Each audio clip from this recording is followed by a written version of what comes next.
Lord, thou hast been our dwelling place in all generations. Before the mountains were brought forth, or ever thou hadst formed the earth and the world, even from everlasting to everlasting, thou art God. Family Radio now invites you to join us for our Family Bible Reading Fellowship, as we read together from God's Word, the Bible.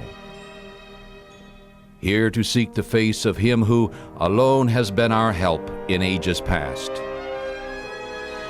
and who alone is our hope for years to come. Join us now for our Family Bible Reading Fellowship.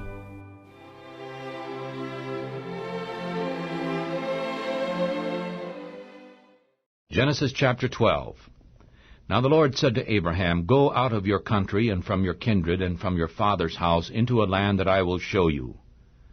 And I will make you a great nation, and I will bless you and make your name great, and ye shall be a blessing.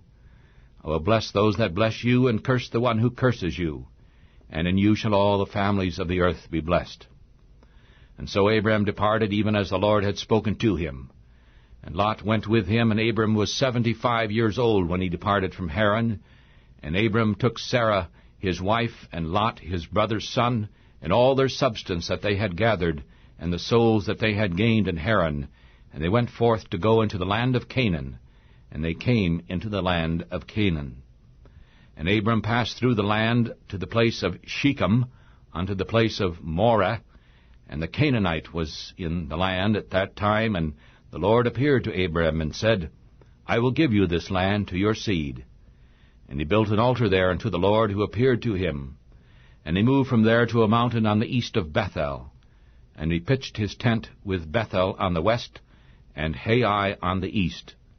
And he built an altar there to the Lord, and called upon the name of the Lord. And Abram journeyed, going on still toward the south. And there was a famine in the land, and Abraham went down into Egypt to stay there, for the famine was grievous in the land. And it came to pass, when he came near to enter into Egypt, that he said to Sarah his wife, Behold, now I know that you are a beautiful woman to look upon. Therefore when the Egyptians see you, they shall say, This is his wife. And they will kill me, but they will save you alive. I pray you, say that you are my sister, so that it may be well with me for your sake. And my soul shall live because of you. And when Abram had come into Egypt, the Egyptians saw that the woman was very beautiful. And the princes of Pharaoh saw her, and commended her before Pharaoh.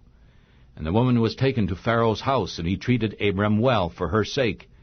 And he had sheep and oxen, and he-asses, and men servants, and maidservants, and she-asses, and camels. And the Lord plagued Pharaoh and his house with great plagues because of Sarah, Abram's wife. And Pharaoh called Abram and said, What is this that you have done to me? Why did you not tell me that she was your wife? Why did you say she was my sister? And so I was about to take her to me as wife. Now therefore, behold your wife, take her and go away. And Pharaoh commanded his men concerning him, and they sent him away, and his wife, and all that he had. Genesis chapter 13. And Abram went up out of Egypt, he and his wife, and all that he had, and Lot was with him, and they went into the south. And Abram was very rich in cattle, and silver, and gold, and he went on his journey from the south, even to Bethel, to the place where his tent had been from the beginning, between Bethel and Hai, to the place of the altar which he had made there at the first. And Abram called on the name of the Lord there. And Lot, who went with Abraham, also had flocks and herds and tents, and the land was not able to bear them, that they might live together, for their substance was great, so that they could not live together. And there was strife between the herdsmen of Abram's cattle and the herdsmen of Lot's cattle, and the Canaanite and the Perizzite lived in the land. And Abram said to Lot, Let there be no strife, I pray you, between me and you, and between my herdsmen and your herdsmen. For we are brothers. Is not the whole land before you?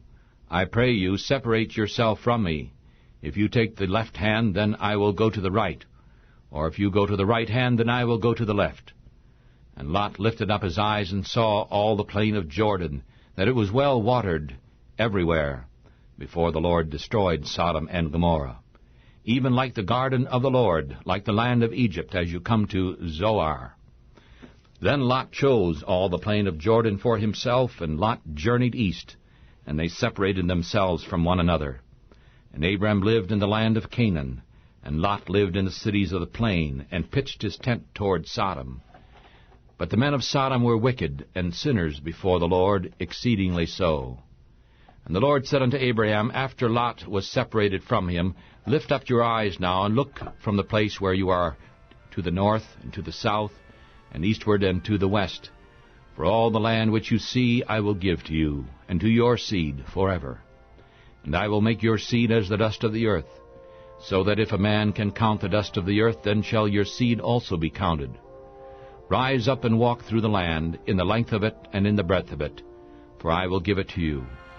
Then Abraham moved his tent and came to live in the plains of Mamre, which is in Hebron, and he built an altar unto the Lord there. This has been Family Bible Reading Fellowship. Each day at this time, we invite you to join with us and read together from God's Word, the Bible, as we unite our hearts in our Family Bible Reading Fellowship.